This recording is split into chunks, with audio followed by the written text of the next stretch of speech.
மனிதனை பொறுத்தவரை கடவுள் என்பவர் மதங்களோட அடிப்படையில் பல பரிமாணத்தில் நம்ம பார்த்துருப்போம். கடவுள் கண்ணுக்கு தெரிய மாட்டார், அவரை உணரத்தான் முடியும். ஆனால் நம்ம கூட தான் இருப்பார். அதாவது துணியில் இருப்பார், துரும்பில் இருப்பார்னு சொல்லுவாங்க. இன்னும் நிறைய விஷயங்கள் சொல்லுவாங்க. பட் என்னை பொறுத்தவரை இந்த கடவுளோட எல்லா டைமென்ஷன்லேயும் ஒத்து போகிற ஒரு விஷயம்தான் நேரம். அப்போது நேரம் தான் கடவுளா? கொஞ்சம் குழப்பமான கேள்வி தான்.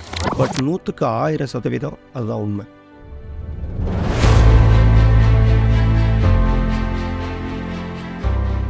Hello guys, welcome to reset. Time is gold.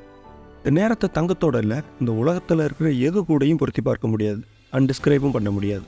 ஆனால் இந்த நேரத்து கூட சரியான வேகத்தில் நம்மளும் பயணித்தா நம்மளுடைய சக்திமிக்க வளர்ச்சியை யாரால் நெருங்கக்கூட முடியாது.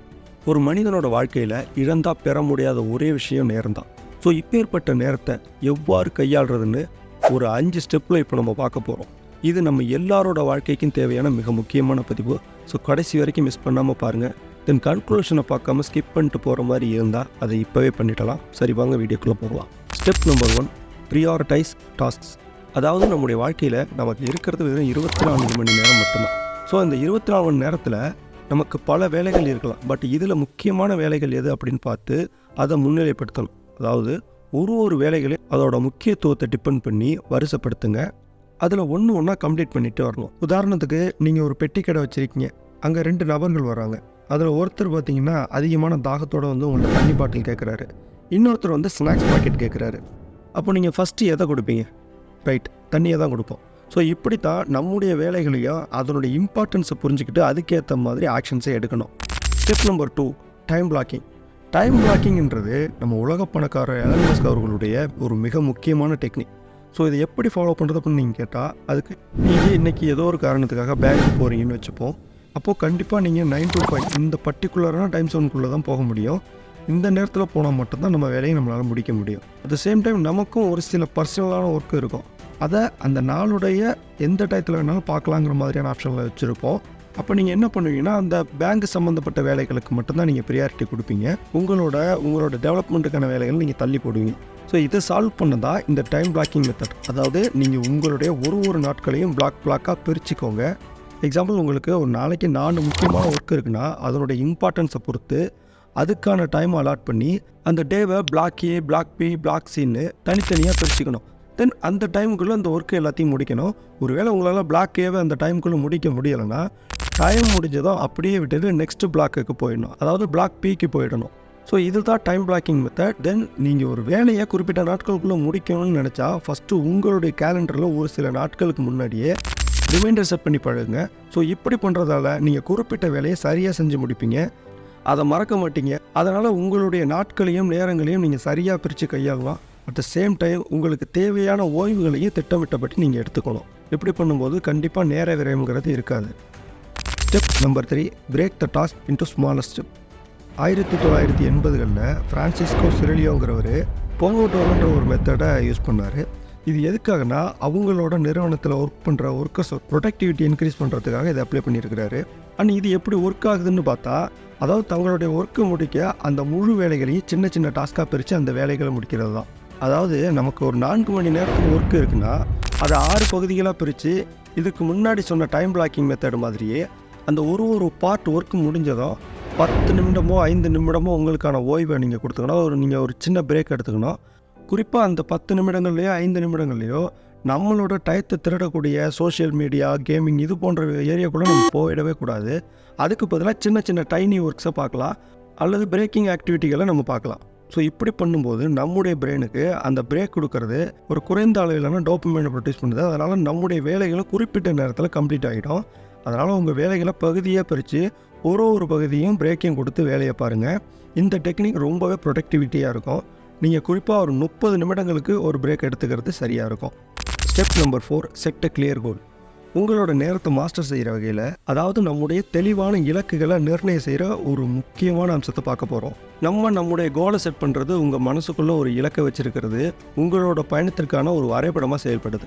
இது உங்களை வழி நடத்துறது மட்டும் இல்லாமல் நம்ம சரியான பாதையில் தான் போகிறோங்கிறதையும் உறுதி செய்யுது. அதனால் நம்ம எந்த திசையில் போனாலும் சரியான பாதையில் போகணும்.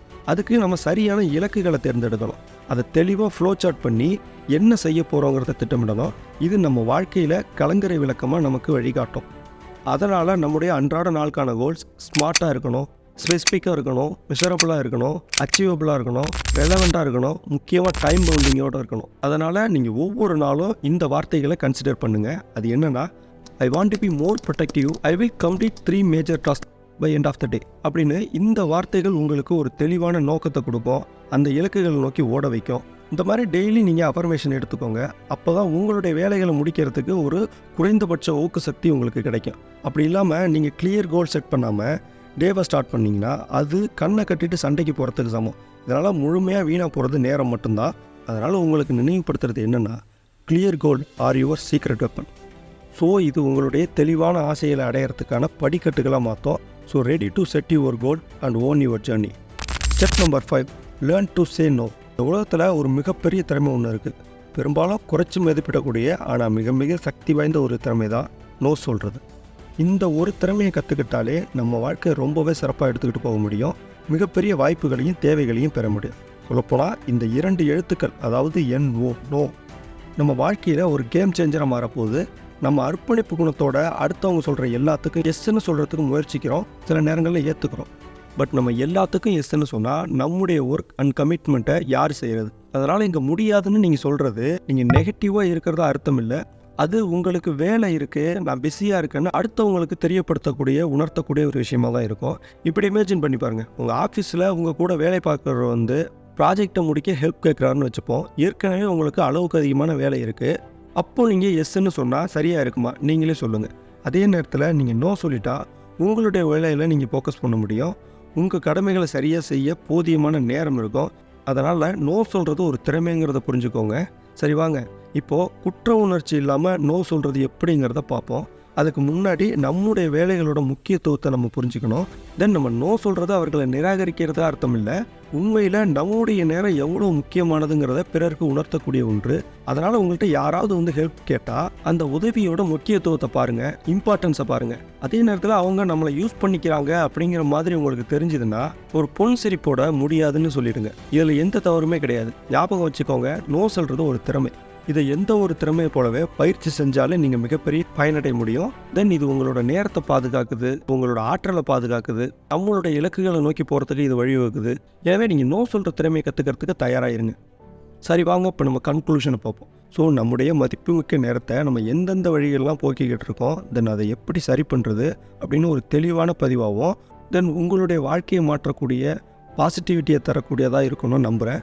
ஸோ இவ்வளோ நேரம் சொன்ன எல்லா விஷயங்களையும் உங்கள் லைஃப்பில் அப்ளை பண்ணி உங்கள் நேரத்தை மிச்சப்படுத்தி உங்களுடைய இலக்குகளை அடைய என்னுடைய வாழ்த்துக்கள் நான் சொல்லிக்கிறேன். அதனால் உங்களுடைய முக்கியமான வேலைகளுக்கு முன்னுரிமை கொடுங்க. ஒவ்வொரு நாளும் டைம் பிளாக்கிங் மெத்தடில் பிரித்து நேரத்தை கையாளுங்க.